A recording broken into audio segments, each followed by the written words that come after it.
Bonjour, bienvenue sur Objectif Math. Dans cette vidéo, on vous demande de résoudre l'exercice suivant.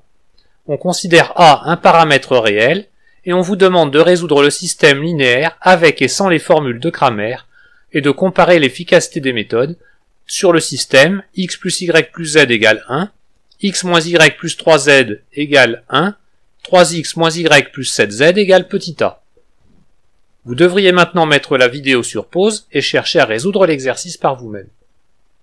Avec les formules de Cramer dans un premier temps, donc on considère grand A la matrice du système, la matrice 1, 1, 3, 1, moins 1, moins 1, 1, 3, 7.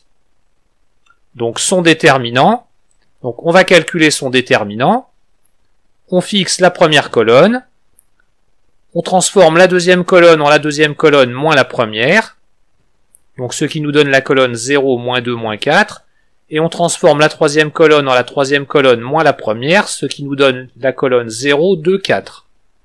Les deux dernières colonnes sont maintenant proportionnelles, donc le déterminant est nul. Donc ce qui veut dire que le système n'est pas de Cramer, il est donc hors de question d'utiliser les formules de Cramer. Et oui, c'était un piège.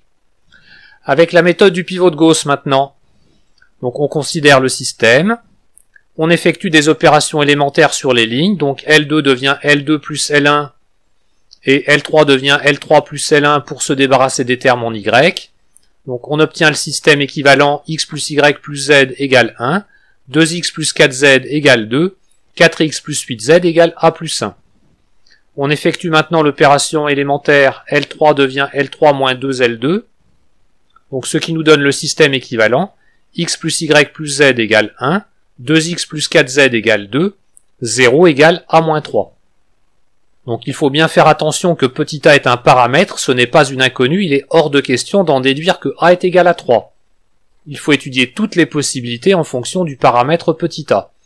Donc premier cas, si a est différent de 3, donc 0 égale a moins 3 n'a pas de solution, le système est incompatible.